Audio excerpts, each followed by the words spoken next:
आदाब, खम्मा घड़ी। मैं हूँ प्रियदर्शनी और ये है बीकानेर की आन बान शान, Bikaner theatre art and culture festival. जो भी हमसे डिजिटली जुड़े हुए हैं, जो हमें देख रहे हैं, सुन रहे हैं, उन सभी का स्वागत।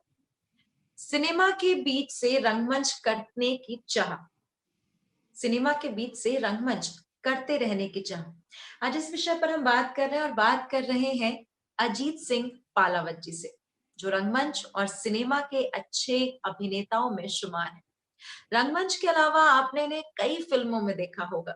शुभ मंगल ज्यादा सावधान, the bright day, poster boys और लुका छुपी जो फिल्म है, उसमें इनका जो अभिनय है वो काफी जानदार, शानदार रहा है।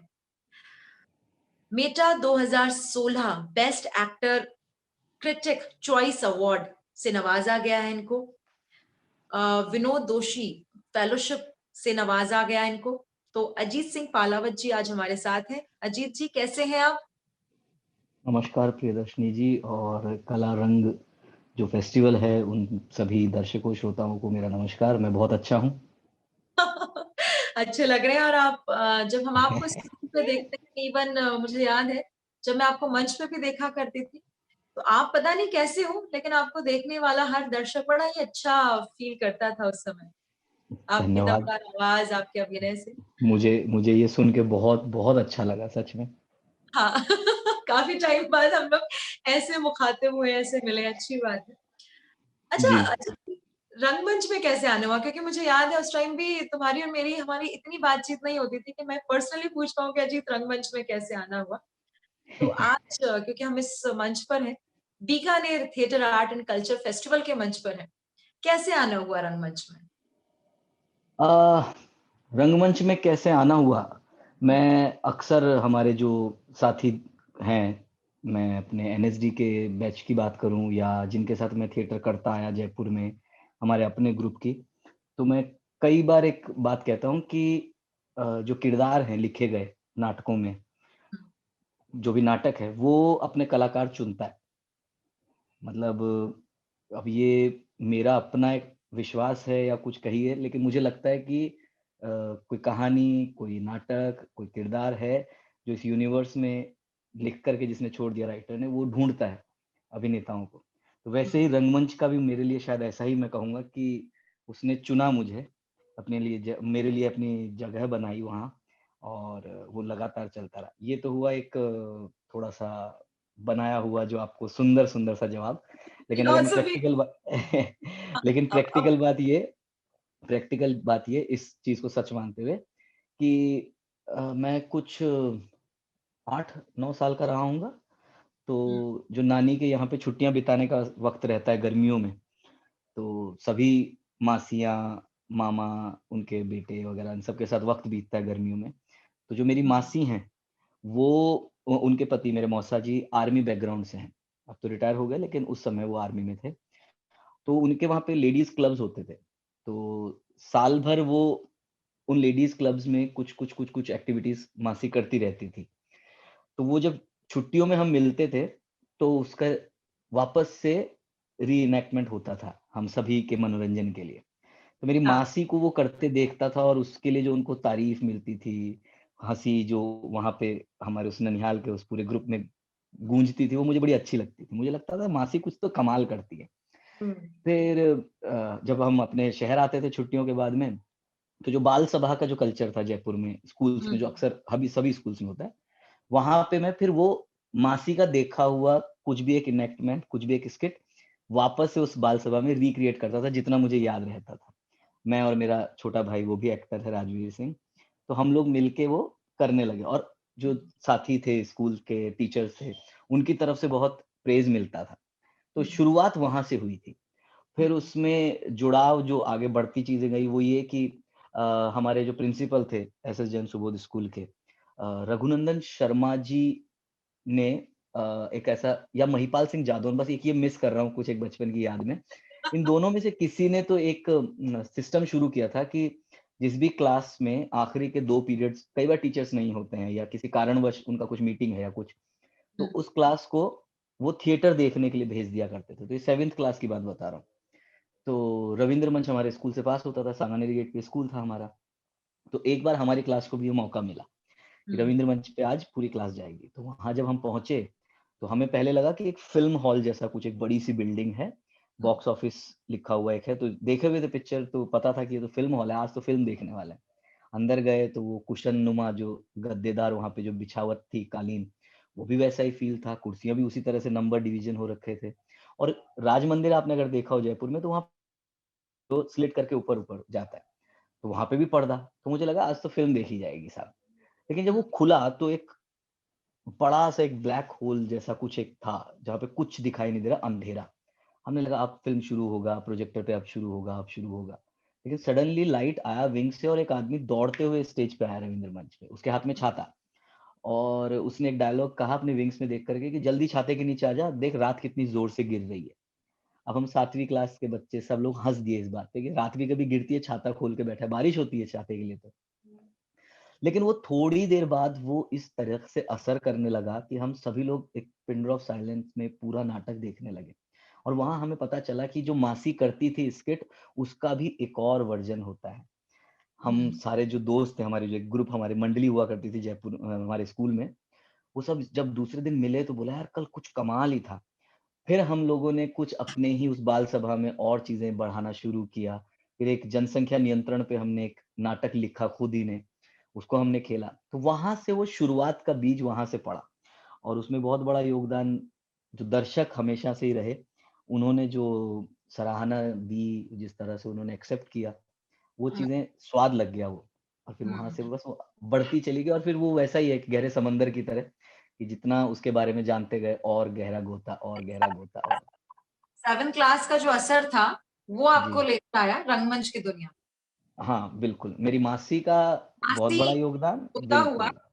और जी। वो जो आपने नाटक देखा उससे अच्छा अक्सर अजीत होता है कि अपने रंगमंच में पेरेंट्स राजी नहीं होते। अगर आज मैं कहूँ या कोई भी कहे आज भी ये स्थिति है कि कोई अगर बंदा कहे मुझे रंगमंच को प्रोफेशन बनाना है या रंगमंच में जाना है तो आज भी राजी नहीं होते हैं। उस समय जब तुम रंगमंच में आए तब क्या पेरेंट्स का क्या रवैया था घर वालों का? एज़ यूजुअल था जी। मेरे जो भी साथी रंगमंच वाले जो ये सुन रहे हैं, उन सबको ये पता होगा कि एक फ़ेमस डायलॉग है।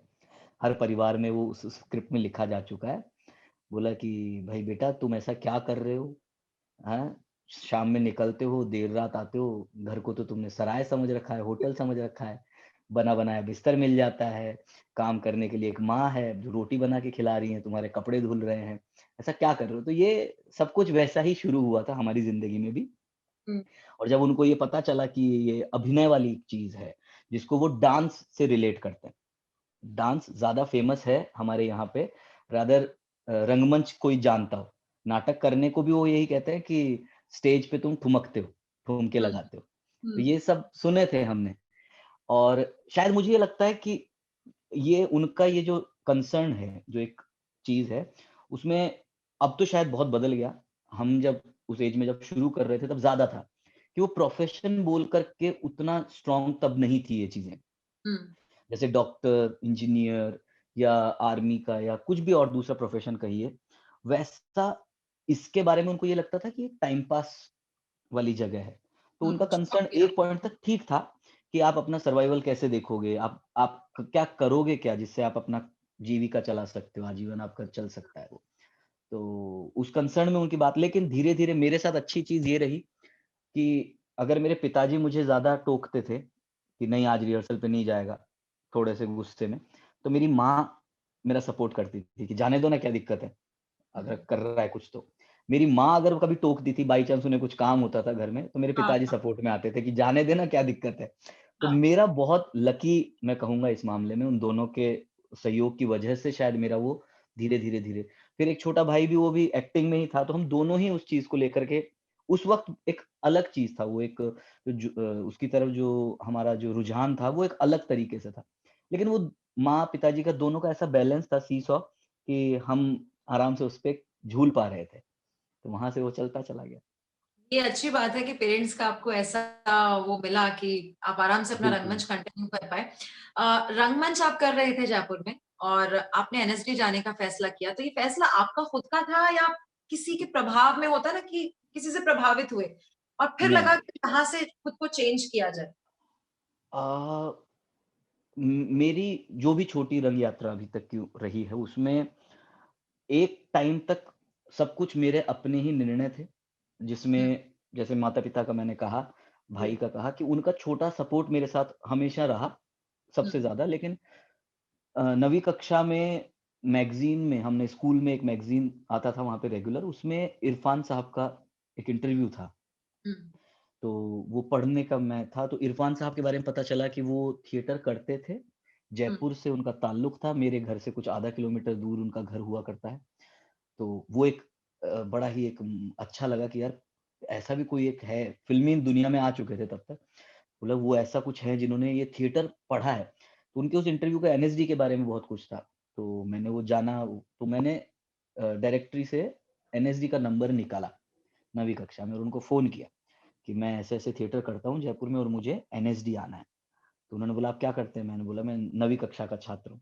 बोला आप पहले ग्रेजुएशन कर लीजिए, उसके बाद आपको एडमिशन मिलेगा। तो वो 9वीं कक्षा में तय हुआ कि बस अब ग्रेजुएशन एनएसडी के लिए करनी है, बाकी सब हो गया अपने निश्चिंत। अच्छा। अच्छा, वहाँ का अनुभव कैसा रहा? एनएसडी का अनुभव कैसा रहा आपका नेशनल स्कूल ऑफ ड्रामा में जब पहुँच गए आप? अ, नेशनल स्कूल ऑफ ड्रामा के लिए ज़्यादातर स्नातक जो भी वहाँ से पास आउट हुए हैं आज तक उसके बनने के बाद से, उन सब के लिए जो एक अक्सर जो हम सुनते हैं मिलते हैं कि वो एक मदर इंस्टीट्यूट है हमारा तो। कि जहाँ आप अनभिज्ञताओं से अपना रंगमंच शुरू करते हैं, धीरे-धीरे आप एक दिशा मिलने लगती है और उस दिशा को ज़्यादा मजबूती देने के लिए कि आप रंगमंच के किस क्षेत्र में आप अपने आप को प्रस्तुत करना चाहते हैं, प्रूव करना चाहते हैं। तो वो दिशा देने का काम वहाँ करता है। दूसरा एनएसडी ने जो ग्रेजुएशन वाला जो एक सिस्टम उनका है, शायद मुझे लगता है कि वो टीनेज जो आपका रहता है तब आप कंप्लीट करते हैं अपना कॉलेज 18-19 साल की उस उम्र में और एक तैयारी आपकी मानसिक, शारीरिक, आपकी बौद्धिक तैयारी हो जाती है। उसके बाद एनएसडी मिलना हर किसी एनएसडी के पास आउट स्टूडेंट के लिए वो एक ऐसी दुनिया होती है जहाँ पे आप एक नया विचार, नया आपका एक नज़रिया तैयार होता है। और उसमें भी ख़ास बात ये है कि आप थिएटर बोल कर के रंगमंच के लिए आपको 24 घंटे एक ऐसी चारदीवारी जहाँ पे वो 60 लोग, 70 लोग नाटक की बात करते हैं, नाटक से जुड़ी बात करते हैं, साहित्य की बात करते हैं। तो वो जो इंटरैक्शन है, वो 3 साल जो तैयारी है, वो शायद मेरे जैसे अभिनेताओं के लिए जो नए तरीके से ढूँढना चाहते थे रास्ते, उनके लिए वो हमेशा अविस्मरणीय यादगार रहेगा, हमेशा। मेरे वो टीचर्स जो हमारे गलत काम को या सही काम को अ, आकलन करके हमें बता सकते हैं कि तुम यहाँ सही जा रहे हो, तुम ये गलत कर रहे हो। वो चीज़ें जो होती है जो हम एमेटर ग्रुप्स में नहीं करते ज़्यादा, वो इतना कुछ मिलना तो हमारे लिए तो मेरे लिए ख़ास तौर से, बहुत सारे अलग-अलग विचार हैं वहाँ पे लोगों के, लेकिन मेरे लिए ख़ास तौर से यही है कि उसने मुझे बहुत कुछ दिया है और उसी की तैयारी के बलबूते ही है जो मैं अभी कुछ भी जो करने की कोशिश कर रहा हूँ, वो उसी से ही है। हुँ। अभी आपने टीचर्स की बात की अजीत, कि जी। बहुत सारे आपको टीचर्स मिले और होता भी है, हमें हर कदम पे, हर मोड़ पे बहुत सारे ऐसे लोग मिलते हैं जो कुछ ना कुछ सिखाते हैं, मेंटर के रूप में हमसे जुड़ जाते हैं। जी। आपके जीवन पर विशेष छाप किसी गुरु की यकीनन सब पे पड़ती है। तो आपके जीवन पर कौन से ऐसे गुरु हैं जिनकी विशेष छाप पड़ी? मैं ऐसे अगर कोई विशेष एक नाम लेना मेरे लिए मुश्किल होगा, क्योंकि मुझे ऐसा लगता है मेरे अपने बारे में कि जो हम अक्सर स्कूल्स में सुनते हैं ना कि हर एक इंडिविजुअल को एक स्टूडेंट होना चाहिए। अनवरत सीखने का जो प्रोसेस है लाइफ में, हाँ। वो तो ये बहुत पहले से शायद उस वाक्य की सुंदरता थी जो मेरे दिमाग में वो छप गया और मुझे बोलने में उसमें बहुत अच्छा लगता है, रस मिलता है। तो मैं अपने आप को सच में एक स्टूडेंट के तौर पे देखता हूँ। तो जीवन में जो भी अभी उम्र है, उसमें अलग-अलग जगहों पे अलग-अलग लोग गुरु के तौर पे ज़िंदगी से जुड़ते चले गए और वो अभी तक मेरे साथ हैं। जैसे हमने बात शुरू ही की कि रंगमंच शुरुआत कैसे? तो मेरी मासी का बहुत बड़ा हाथ है। मेरी माँ बहुत अच्छा गाती हैं, लेकिन वो गाती भक्ति संगीत है, फ़ोक उस पे, तो उनका वो मुझे बहुत अच्छा लगता है। मेरे नाना बहुत अच्छा लिखते थे। तो ये अ, डायरेक्ट ऐसा क्लास वाले गुरु नहीं, लेकिन एक गुरु के उस श्रेणी वाले लोग हैं, जो मेरे साथ अनवरत उसमें रहे। लेकिन अगर मैं कहूँ कि जब थोड़ा-सा समझ में आने लगा कि रंगमंच जानना है, सीखना है या उसका जो मेरे जीवन में प्रभाव है, उसको मुझे समझना है, तो ऐसे बहुत सारे लोग जुड़ते चले गए। इवन मैं आपका भी नाम लेना चाहूँगा कि एक मुस्कान वर्कशॉप जो हमारे वसीम साहब का जो ग्रुप है, मुस्कान ग्रुप, हाँ, उसकी एक वर्कशॉप में आप थीं। आपने हमें थिएटर एक्सरसाइज़ पहली बार करवाया था। फर्स्ट टाइम थिएटर एक्सरसाइज़ बोल के जो मैंने कुछ किया था, तो आप मुझे अभी भी याद हैं।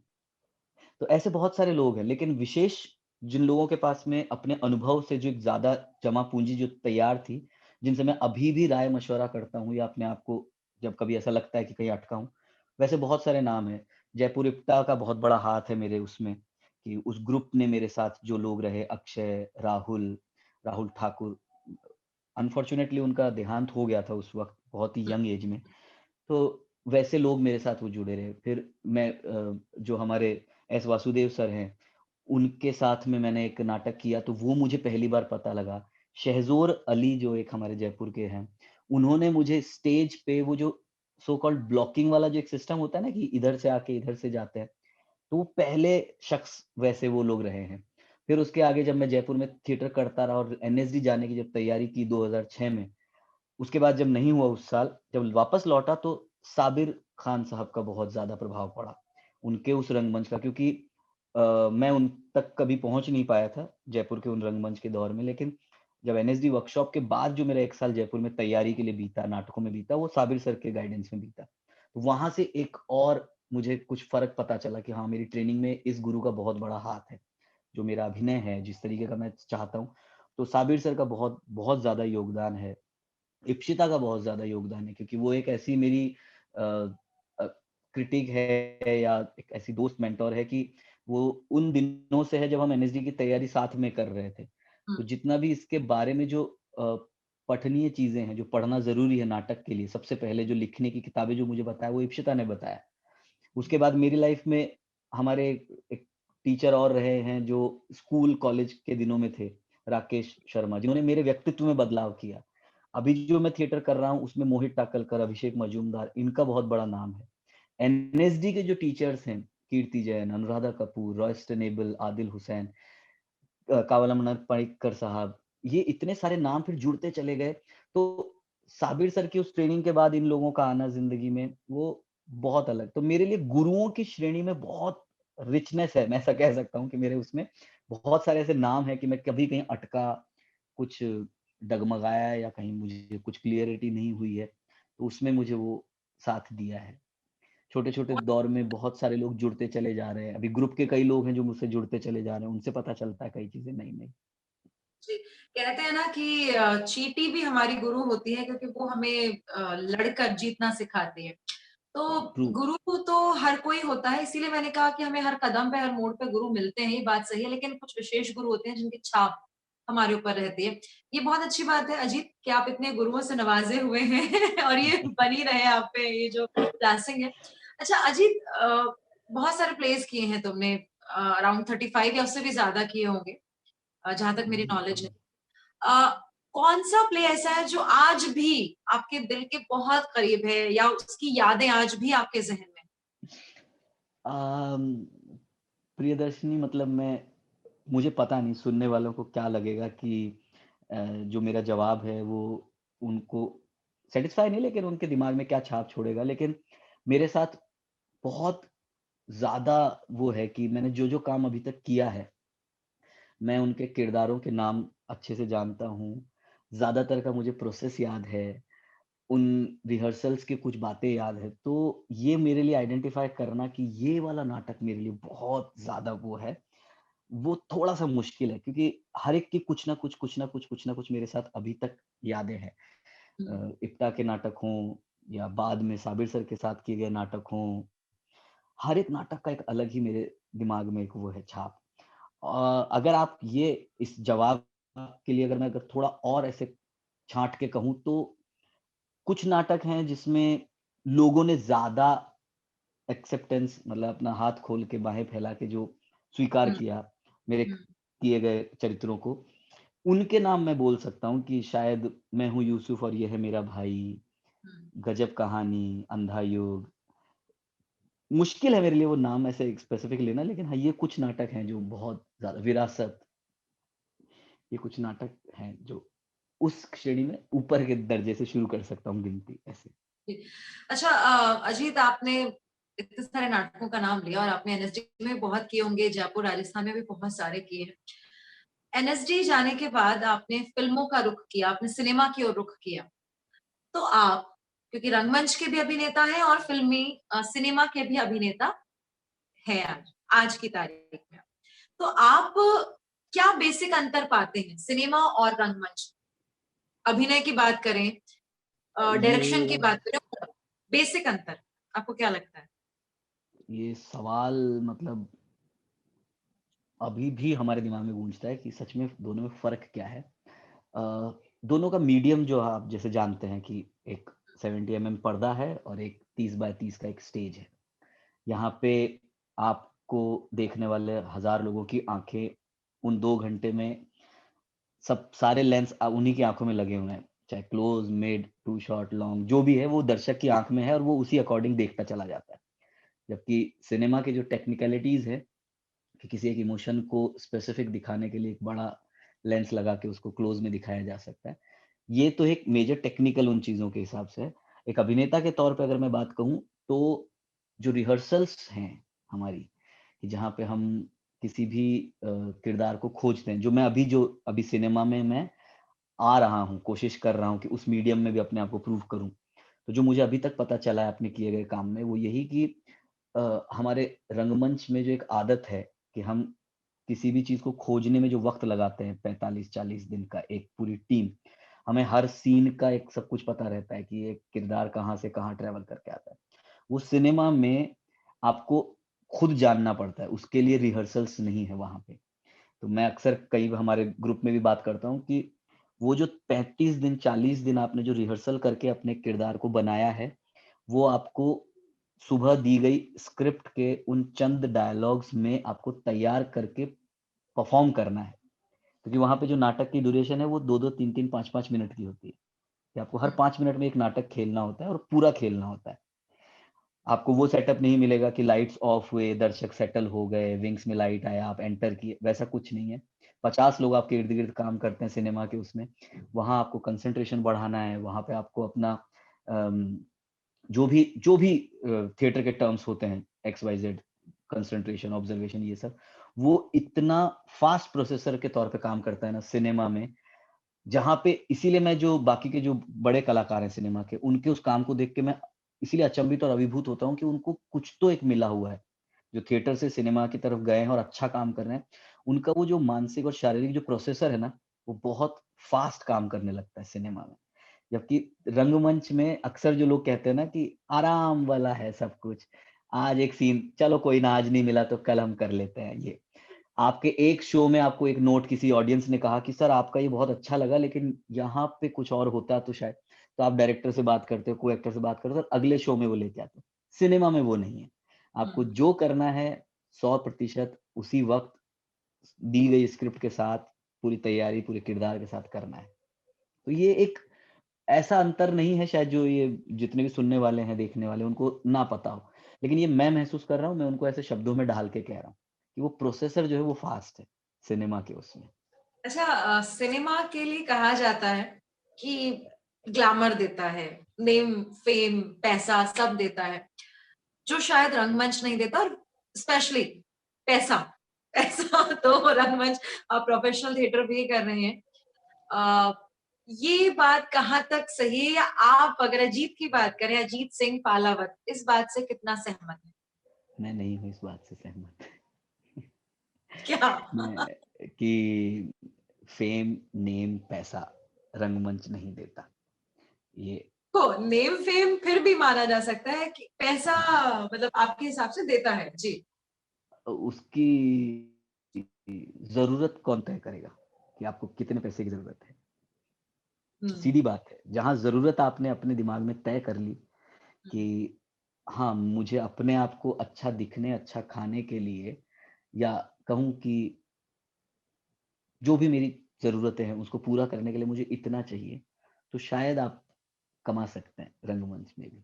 मुझे पता है, थोड़ा-सा ये एक किसी को शायद इससे संतोष ना हो इस जवाब से।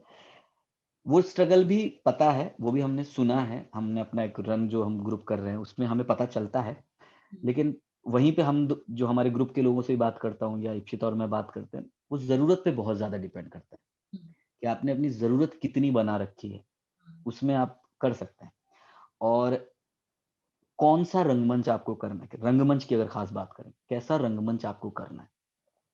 क्योंकि मैंने जयपुर में थिएटर करते हुए भी शोज़ के एक्टर फीस ली है, छोटे ग्रुप्स से। ये मुझे मिला है मौका कि मेरे डायरेक्टर्स ने मुझे दिया। उसके बाद आगे जब हम गए एनएसडी के बाद में रेperटरी कंपनी की वजह से या उसके अलावा भी जो काम किया, हाँ, हम वैसा नाटक कर पाए। कई लोगों के साथ वो कर पाना वाला जो एक सिंड्रोम है, वो नहीं होता होगा, नहीं घटा होगा, इसलिए शायद वहाँ पे बहुत स्ट्रगल है। लेकिन हाँ, आपको जितनी ज़रूरत है उसका पैसा मिलता है रंगमंच में, ऐसा नहीं है कि नहीं। तो मतलब आप इस बात से सहमत कतई नहीं है कि जो अ, रंगमंच है वो आपको नेम फेम पैसा नहीं देता, देता है। हाँ, देता है, बिल्कुल देता है। आपको सिर्फ़ वो जो खोज है मतलब क्या है ना देखिए अम, आप जिस तैयारी के साथ आते हैं, वो एक शौक से शुरू होता है, कि हुँ, आपको तालियाँ अच्छी लगती है, हुँ, आपको प्रेज़िंग अच्छी लगती है। लेकिन वो जब एक वक़्त बीतता है उस जगह पे, जब आपको ये समझ में आता है कि मैं अपने जीवन का वो इम्पोर्टेंट टाइम दे रहा हूँ, जिसमें मैं किसी और फ़ील्ड में, किसी और तरह से अपने आप करियर की तरफ जा सकता हूँ, वो आपने इसमें दे दिया। और जब आपको वहाँ एहसास होता है कि अब मुझे इसके साथ आगे बढ़ना है, करियर के तौर पे इसे अपने साथ लेके जाना है, तो फिर आपको रास्ते खोजने पड़ते हैं, सीधी बात ये है। फिर वो शौक वाली जो चीज़ होती है ना कि रोज़ चाहे आप दोस्तों के साथ मिल रहे हैं, अड्डेबाज़ी हो रही है, बातों का रस मिल रहा है, वो करके मज़ा लेना है या सच में अपने करियर के लिए उसको ग्राफ़ करना है कि मुझे थिएटर में अ, वो जो चीज़ें किसी को पता नहीं है कि ये भी एक प्रोफ़ेशन है, उस तरफ कोशिश करनी है, उस तरफ जाना है मुझे। जी, जी, जी। तो अगर अच्छा। वो आपको क्लैरिटी मिल जाए, जितना जल्दी मिल जाए, उतना अच्छा है। क्योंकि हिंदुस्तान में जितना सबसे ज़्यादा एमेच्योर ग्रुप्स हैं, जो नाटक कर रहे हैं। वो हुँ, नौकरी करते हुए नाटक कर रहे हैं। तो अपना सर्वाइवल वो एक अलग जगह से देखते हैं, लेकिन वो शौकिया तौर पे कर रहे हैं। लेकिन कुछ लोग हैं जो प्रोफ़ेशनल थिएटर भी कर रहे हैं। उनको मिलते हैं शोज़। हाँ, पैसा कम है, ये मैं एग्री करता हूँ कि थिएटर में पैसा कम है। हुँ। नहीं है, ये मैं नहीं मानता। अच्छा, ये बात है। ये बताइए अजीत कि अक्सर देखा गया है चाहे रंगमंच के एक्टर्स की बात करें, चाहे हम सिनेमा के एक्टर्स की बात करें, टीवी के एक्टर्स की बात करें, एक टाइम के बाद में जाके वो टाइप्ड हो जाते हैं। अ, आपके साथ कभी ऐसी सिचुएशन आई रंगमंच में या कभी सिनेमा में? अ, टाइप वाला मतलब मतलब एक ही उम, रोल वो जब भी कोई रोल करेंगे तो वो अजीत सिंह पालावत लगेंगे, है ना? XYZ उम, मतलब जो एक्टर है वो एक्टर ही बहुत लगेंगे, वो कैरेक्टर ये नहीं लगेंगे। शायद ये शायद हम जब इप्टा में थे, जो हमारा वो जो ग्रुप की जिसकी बात मैं कर रहा हूँ, उनको उन्होंने जब नाटक करना शुरू किया हम सब ने मिलके, तो ये जो चीज़ है, ये बहुत ज़्यादा आती थी उस वक़्त हमारे। क्योंकि हुँ, हम अगर एक नाटक कर रहे हैं आसिफ भाई के साथ में, तो एक उन्होंने डायरेक्ट किया। 3 महीने, 4 महीने के गैप के बाद में संजय सर कर रहे हैं अगर एक प्ले, तो हमें लगता था यार हमने उसमें भी ऐसा ही बोला था, हम दिख भी ऐसे ही रहे थे, इसमें भी यही है। तो वो बहुत पहले हमारे बीच में एक डिस्कशन हो गया था कि सर कुछ भी हो, अपने को काम करते टाइम तो कुछ ना कुछ ढूँढना पड़ेगा हर नाटक के लिए। हुँ, तो वो शायद बहुत शुरुआती उसमें हमारे दिमाग में घर कर गई थी कि आपके हर किरदार की सत्यता एक व्यक्तित्व के तौर पे पूरी तरह से डिफरेंट है। जो भी 35-40 नाटक मैं कर पाया हूँ, फ़िल्मों के अगर किरदार और उसमें मिला दूँ, जो भी 45-50 किरदार जो भी मैंने आज तक किए हैं, उसमें शुरुआत की रिहर्सल्स में, शुरुआत की उस रीडिंग में ये कोशिश रहती है कि मैं पिछले उस तरीके से ना सोचूँ। मैं पिछले उस तरीके से चीज़ों को उसे ना दूँ उस किरदार को जो मुझे मिल गई हैं। नए-नए स्ट्रगल्स क्योंकि लाइफ़ में ऐसा ही है, आपके इर्द-गिर्द 50 लोग आप एक कमरे में रखिए, 50 के 50 अपने आप में इंडिविजुअल आपको समझ में आएँगे। उनके चेहरा, हाव-भाव, उनका ये सब कुछ। जो स्ट्रगल जो आप टाइपकास्ट की बात कर रही हैं, उससे ज़्यादा जो मैं इसको टाइपकास्ट ना कह के ये कहूँगा कि जो लिमिटेशंस होती हैं हमारी, कि मैं ऐसा दिखता हूँ, मेरी आँखें ऐसी हैं, मेरा स्किन कलर ऐसा है, मेरे बोलचाल का जो मेरी अपनी ब्रीथ से जो मेरा पर्सनल बोलचाल का, वो एक तरीके से बँटा हुआ है। वहाँ पे बहुत स्ट्रगल होता है। स्ट्रगल बहुत होता है। वो टाइपकास्ट वाले में नहीं जाता शायद मेरे लिए तो। लेकिन अगर हम कोशिश करते हैं उस चीज़ को सुधारने की, तो आपको उसमें उस दी हुई स्क्रिप्ट में आपके साथी किरदार से बहुत कुछ सॉल्व हो जाता है। फिर एक इम्पोर्टेंट रोल आता है डायरेक्टर का, कि थर्ड आय आपको, जैसे कई बार होता है कि आपको किसी एक पर्टिकुलर रोल में किसी ने पसंद किया और वो कहते हैं कि आप सेम वही चीज़ कीजिए। तो ये आपकी ज़िम्मेदारी है कि आप चाहते हो क्या वो करना? आप अपने आप को ब्रेक करके एक नया कुछ किरदार गढ़ना चाहते हो क्या? बहुत मुश्किल है, लेकिन नामुमकिन नहीं है, ऐसा। फिर आपके सामने ऐसे बहुत सारे एग्ज़ाम्पल्स हैं बहुत अच्छे-अच्छे एक्टर्स का, जो थिएटर, फ़िल्म दोनों में अच्छा काम करते हैं और उनको देख के उनकी परफ़ॉर्मेंस में वो फ्रेशनेस रहता है, वो आपको नहीं लगता कि ये जार है। दूसरा, हर एक एक्टर को, चाहे वो रंगमंच का हो, चाहे सिनेमा को, वक़्त देना बहुत ज़रूरी होता है। आप जितना वक़्त देंगे अपने किरदार को, उतना उसको आप नया एक रियल उसमें प्रस्तुत कर सकते हैं। ऐसा जी। मुझे लगता है। मैं मतलब आप किसी किरदार की अगर तैयारी करते हैं तो आप अजीत सिंह पालावत वक़्त देते हैं, कोशिश करते हैं कि किस तरह से अपने हाव-भाव, अपनी आवाज़, अपने जो व्यक्तित्व है, उसको हटा के किसी जो जो चरित्र है, उस पर तैयारी की जाए, उसके हाँ, हर चीज़ को पकड़ा जाए और अपने अंदर ढाला जाए। बिल्कुल क्योंकि आप कह सकते हैं। लुका-छुपी में हमने आपके किरदार को बहुत सराहा। मैंने ही नहीं, शायद बहुत सारे लोगों ने जिसने भी देखा होगा और जो आपसे पर्सनली परिचित हैं, उन्होंने सबने आपके उस किरदार को बहुत सराहा। अ, जी। तो मुझे समझ में आ गया कि अजीत किस तरह से तैयारी करते हैं अपने चरित्र की और किस तरह से तैयारी की थी इन्होंने लुका-छुपी वाली फ़िल्म में अपने उस धन्यवाद, चरित्र की, धन्यवाद। जो काफ़ी लोगों ने पसंद किया था। अच्छा ये समझ में आ गया तो फिर मेरे लिए बड़ी चिंता की बात है कि मैं कैसे तैयारी करता हूँ। नहीं जितना समझ में आ रहा है ना अजीत अच्छा, जी, तो क्या ठीक है है। कि जो सुन रहे हैं आपको और जो एक्टिंग फ़ील्ड में आ रहे हैं या जो सिनेमा में जाना चाह रहे हैं, तो इतना तो समझ में आएगा ना कि आपको अपने चरित्र पर इतना काम करना है, ये हाँ, करना है। जी, जी, और जी। अगर कोई डीप ऐसी बात है जो आपको लगता है कि बतानी चाहिए, वो कहते हैं ना शेफ अपनी अरे! रेसिपी तो वो बता दीजिए हम सुन रहे हैं। और नहीं, नहीं, नहीं, लिसनर्स नहीं, नहीं, नहीं। और मैं फिर एक ही बात कहूँगा कि जो भी लोग अपने आप को तैयार कर रहे हैं रंगमंच के लिए, अभिनय के लिए ख़ास तौर से, तो वो जो ऑब्ज़र्वेशन वाली जो बात है ना, वो रिहर्सल्स के अलावा भी, आम ज़िंदगी में भी, हमारी बातचीत के दौरान भी वो चलता रहना चाहिए। ऑब्ज़र्वेशन सिर्फ़ बाहरी भंगिमाएँ, भाव, हाव-भाव ये इनसे नहीं, उसके अंदरूनी चीज़ें। तो आपको हर नाटक, क्योंकि एक ही नाटक अगर आप अभिनय के वाक़ई में सीखने के इच्छुक हैं और अभिनेता के तौर पे अपने आप को प्रूव करना चाहते हैं, तो आपको ये तैयारी हमेशा करनी पड़ेगी कि जब भी कोई नया किरदार मिले तो उसके लिए एक अलग जर्नी बने, उसकी एक अलग अ, चारित्रिक जो भी विशेषताएँ हैं, वो अलग-अलग आप खोज पाएँ। तो वो ऑब्ज़र्वेशन सतत है, सतत है। आप सिर्फ़ नाटक के 25, 30, 45 दिन की रिहर्सल में अगर ऑब्ज़र्व कर रहे हैं, वो भी चालू रहना चाहिए। उसके परे असल ज़िंदगी में भी आपको मिलते हैं लोग। लोगों से ज़्यादा उनके विचार, उनकी बातें, इवन आपको पढ़ते हुए कई बार किरदार दिखने लगते हैं।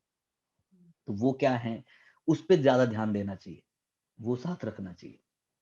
यानी अजीत सिंह पालावत की ये जो प्रयास है, ये जो ऑब्जर्वेशन है, वो सतत निरंतर चलता रहता है।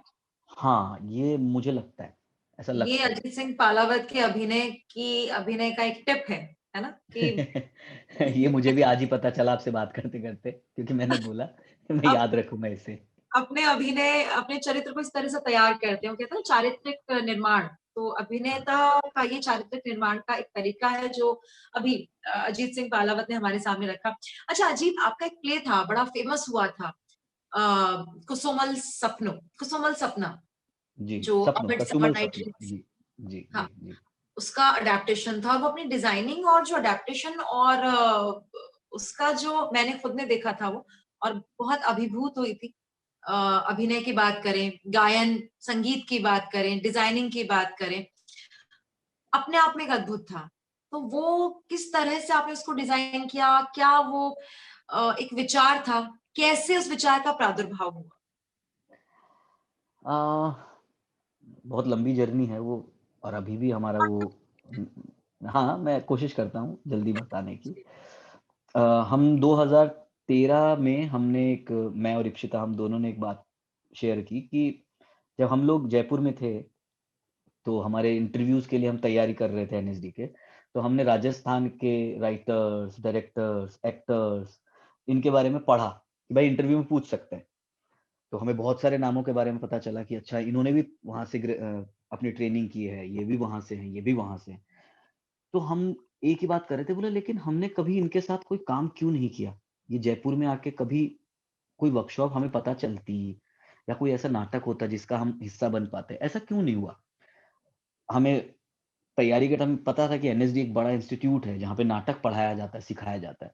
तो हमारे बाकी दोस्तों ने भी यही कहा कि हाँ यार, हमने कभी उस तरीके की वर्कशॉप क्यों नहीं ली? हम या तो हम लेट हैं या वो होती बहुत कम है।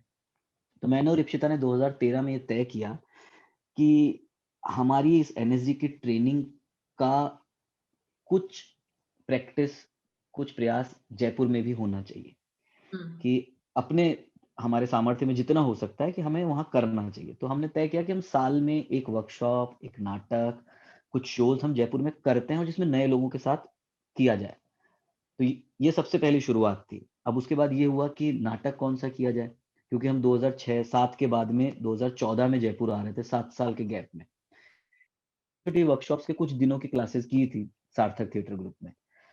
तो इप्सिता ने बहुत ढूँढा, मैंने बहुत ढूँढा, तो फाइनली हमें शेक्सपियर लगा कि शेक्सपियर को किया जा सकता है। क्योंकि वो जिस कोर्ट के लिए लिखते थे, रजवाड़ी एकदम उनका जो ब्रिटिश उसमें, मुझे लगा कि एक राजस्थान में पूरी तरह से जाता है ये।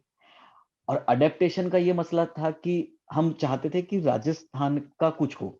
वो मेरा अपना इंटरेस्ट है, मेरा अपना लालच है कि मुझे राजस्थानी भाषा, राजस्थानी कल्चर, पहनावा, गीत, संगीत ये बहुत ज़्यादा पसंद है।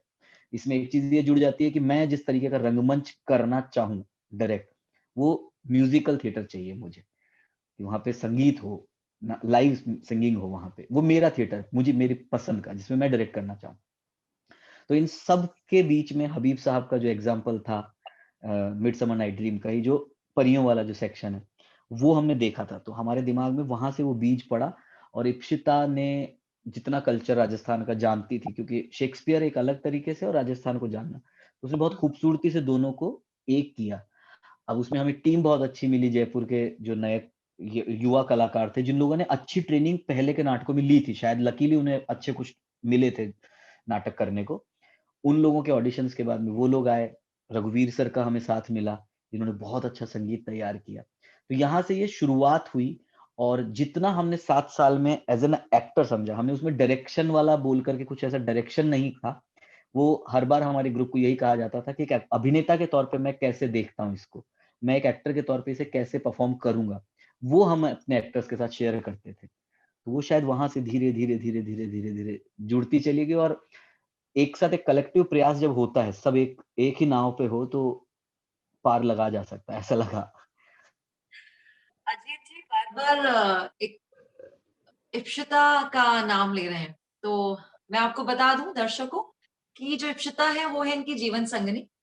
अ, अजीत जी यहाँ पर हम जानना चाहेंगे कि आपकी जीवन संगिनी और आप दोनों एक ही फील्ड से हैं, जयपुर से हैं, काफ़ी लंबा सफ़र आप लोगों ने तय किया है और किस तरह से आप दोनों अपने काम में सामंजस्य बिठाते हैं? कोऑर्डिनेट कैसे करते हैं?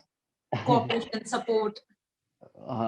वो शायद एक ही यात्रा है शुरुआत जयपुर से जहाँ से हुई है, दोनों ने ज़्यादातर काम साथ में किया स्टेज का। तो वो बहुत अच्छा है कि एक-दूसरे को समझते हैं, मतलब ऐसा मुझे लगता है, ऐसा उन्हें लगता होगा कि हम जो चाहते हैं, वो चाहते बहुत सिमिलर है परफ़ॉर्मेंस को लेकर के, काम को लेकर के और एक-दूसरे के काम के बहुत अच्छे से हम मैं शायद उतना अपने आप को बोल पाऊँ कि नहीं, क्रिटिकली देखते हैं, लेकिन वो बहुत अच्छे से देखती हैं। तो वो एक मुझे बहुत अच्छा उनका साथ मिलता है और ज़्यादा अच्छी चीज़ यही है कि हम चाहत जो है वो दोनों की शायद कुछ हद तक काम को लेके बहुत सिमिलर है। तो इसलिए एक अच्छा लगता है कि एक और साथी है जो एक जैसा सोच रहा बहुत ही अच्छी बात है आप लोगों का ये साथ बना रहा है, लेकिन हमारे इस प्रोग्राम का जो साथ है ना वो कम होता जा रहा है। तो है। मैं जाते-जाते मैं आपसे ये पूछना चाहूँगी, अजीत सिंह पालावत की आने वाली कौन-सी फ़िल्में हैं? क्या करने वाले हैं अजीत सिंह पालावत? चाहे सिनेमा की बात करें, चाहे रंगमंच की बात करें, ताकि हमारे जो दर्शक आपको देख रहे हैं, सुन रहे हैं, वो रेडी रहें जी। आपको देखने के लिए। रंगमंच में तो हमने अभी एक इस लॉकडाउन से जस्ट पहले अपना एक नया नाटक शुरू किया था, शोज़ हुए आद्यम के लिए, मौसम भी नारंगी, जिसमें मुझे सौभाग्य मिला रजित कपूर जी के साथ स्टेज शेयर करने का। मोहित टाकलकर ने निर्देशन किया है, रेज का प्रोडक्शन है वो। ये एक बार लॉकडाउन के बाद में थिएटर हॉल खुले वापस से, तो हम उस नाटक को लेके फिर से यात्रा कर पाएँ, अलग-अलग शहरों में लोगों को दिखा पाएँ। रंगमंच का वो है, बाकी सिने जगत में मैंने अभी रिसेंटली क्रिमिनल जस्टिस 2 जो अभी रिलीज़ हुआ है, वो मेरा नया काम है। एक फ़िल्म है जो मार्च तक आने वाली है। उसके बाद एक वेब सीरीज़ का हम शूट कर रहे हैं, जो कुछ सितंबर-अक्टूबर तक आएगी नेटफ्लिक्स की। एक और फ़िल्म ही है नेटफ्लिक्स के लिए जो शूट स्टार्ट होगा फरवरी से। तो अभी मोटा-मोटा ये काम है। इन सब के अलावा मेरे अपने ग्रुप्स के जो नाटक है वो ये बस थिएटर हॉल खुलने के इंतज़ार में हैं। वो शोज़ हम लोग करें। एक नया नाटक हम लोग बनाने वाले हैं। अ, वो अभी थोड़ा-सा सरप्राइज़ रहे तो बेहतर है। एक्सपेरिमेंटल है कुछ। मोहित ही डायरेक्ट करने वाले हैं, मैं और इप्सिता को लेके। तो अभी ग्रेट, तो ग्रेट, यही ग्रेट। है। हमारी सबकी दुआएं हैं आपके लिए, और आज Bikaner theatre art and culture festival भी यही कह रहा है आपसे कि आप अपने काम में सक्सेस हुए, आगे बढ़े। हम आपको ऐसे ही धन्यवाद। रंगमंच के पर्दे पर और सिनेमा के पर्दे पर देखते रहें। Thank you so much Ajit ji, हमसे मिलने के लिए, हमसे बहुत-बहुत जुड़ने के धन्यवाद लिए। Priyadarshini. Thank you very thank you much. So much. Thank